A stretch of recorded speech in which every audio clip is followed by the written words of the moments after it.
अरे देखो एक्सरसाइज 5.2 का 3 नंबर क्वेश्चन, ठीक है। पहला नंबर दिया है 2 कोमा बॉक्स दिया है, ब्रैकेट है कोमा 26, ठीक है। यहाँ पे a का मान क्या है जी? a का मान 2 है और an अंतिम पर क्या है जी? 26 है कि नहीं? 26 है, ठीक है। अब चलो an का मान निकालते हैं। an का a plus n minus 1 into D. तो यहाँ पे n का मान क्या बनेगा जी? n का मान 3 बन जाएगा। कैसे? पद को है जी 1 2 3 को पद है, तो n का मान क्या हो जाएगा? 3। कोई दिक्कत नहीं है। चलो a3 का मान निकालते हैं। a3 का मान हो जाएगा 2 प्लस n का मान 3 माइनस 1 इंटू डी। डी का मान निकालना है हमें। a3 का मान दिया है 26, तो 26 इक्वल टू 2 प्लस 2d। कोई दिक्कत नहीं है।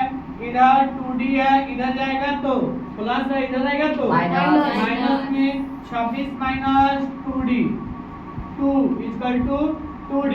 26 में से 2 जाएगा तो कितना बचेगा? 24 इक्वल टू 2d। 2 से काट देंगे, कितना बचेगा? 12। d के मान क्या निकल गया? 12। तो देखो a का मान 12 है, तो a2 का मान निकालना है ना जी। तो a2 का फॉर्मूला होता है a प्लस d, यही ना होता है जी। तो a का मान क्या है? a का मान 2 है और d का मान 12। तो 12 को 2 को 14 को। ये बॉक्स में हम क्या डाल देंगे जी? 14। ऐसा समझ में। इसी का दूसरा नंबर क्वेश्चन देखते हैं। पहला बॉक्स है कोमा, दूसरा पद 13 है, तीसरा बॉक्स है, चौथा 3 है। आया समझ में। तो a2 का मान दिया है a2 equal to a plus d और a3 का मान होता है a4 का। a4 को लिख सकते हैं a प्लस 3d, a3d में से a2 को घटा देंगे। इसको समीकरण फर्स्ट मान लेते हैं, इसको समीकरण सेकंड मान लेते हैं। चलो समीकरण फर्स्ट में a2 का मान दिया हुआ है 13 equal to a plus d। ये समीकरण फर्स्ट हो गया और यहाँ हो जाएगा 3 equal to a plus 3d। ये समीकरण सेकंड हो गया, ठीक है। चलो 3 equal to a plus 3d, ये समीकरण सेकंड होता है। घटाते हैं, माइनस माइनस माइनस, ये कैंसिल हो गया, कोई दिक्कत नहीं है। 13 में से 3 गया 10, कोई दिक्कत नहीं है। और यहाँ हो गया माइनस 2d, 2 से काटेंगे 10 को 5, d के मान क्या निकलेगा? -5। d के मान क्या निकलेगा जी? -5। d का तो मान निकल गया यहाँ से, किसी को कोई दिक्कत? अब चलो समीकरण फर्स्ट में या सेकंड में रख देते हैं। समीकरण फर्स्ट में d का मान रखने पर, अब देखो चलो d का मान रखते हैं समीकरण फर्स्ट में। समीकरण फर्स्ट में है 13 equal to a plus d।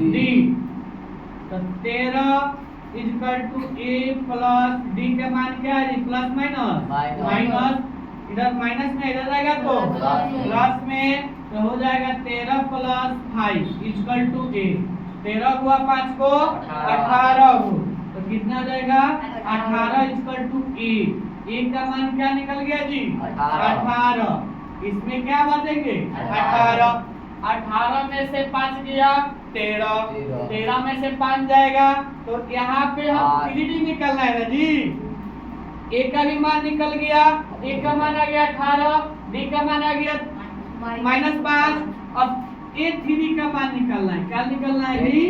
A3 का। तो A3 का होता है A plus 2D, A plus 2D।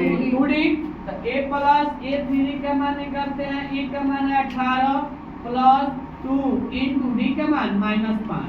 कोई दिक्कत नहीं है। A3 18 प्लस माइनस 5 दूना 10। A3 इक्वल टू 18 में से 10 गया 8। A3 का मान क्या निकल जाएगा जी? 8। 13 में से 5 गया 8। 8 में से 5 गया 3। ऐसा समझ में? तो ये हमारा संख्या बन जाएगा। चलो हाँ, तीसरा नंबर क्वेश्चन देखते हैं। इसी में का दिया हुआ है, पहला पर 5 है, दूसरा बॉक्स है, ठीक है। तीसरा भी क्या है जी? बॉक्स दिया है। चौथा का मान दिया है 9:1/2। 9:1/2। देखो इधर 9:1/2। तो 9:1/2 को लिख सकते हैं 9 दूना 18, 18 1 19, 19/2, 19/2। एक का मान यहाँ दिया है 5। अंतिमवा पर दिया है n के मान दिया है 19/2। 19/2। चलो n का मान हुआ 1 2 3 4। n का n इक्वल टू 4। तो n equal to a plus n minus 1 into d। an का मान है 19/2 इक्वल टू a के मान है 5। a का मान है 5 प्लस n का मान है 4 माइनस 1 इंटू d। चलो यहाँ पे इधर प्लस में इधर जाएगा तो माइनस में, यहाँ हो जाएगा 19/2 माइनस 5/1 इक्वल टू 3d। कोई दिक्कत नहीं है। अब चलो 5 दूना 10, 19 माइनस 10/2 इक्वल टू 3d। कोई दिक्कत नहीं है। 19 में से 10 हो गया, कितना बचेगा? 9/2 इंटू 3 1/3 इक्वल टू d। 3 9 3 बटे तो d के मान निकल जाएगा 3/2। d के मान क्या निकल गया? 3/2। अब चलो d का तो मान निकल गया, a2 का मान निकालेंगे। a2 का मान होता है a प्लस d। a2 का मान निकलेगा 5 प्लस d का मान क्या निकला है? 3/2। 3/2। a2 का मान निकलेगा 1 2 5 दूना 10, 10 2 10 3 13। यहाँ हो जाएगा 13/2। यहाँ भर देंगे 13/2। ऐसा समझ में। फिर A3 का मान निकालेंगे।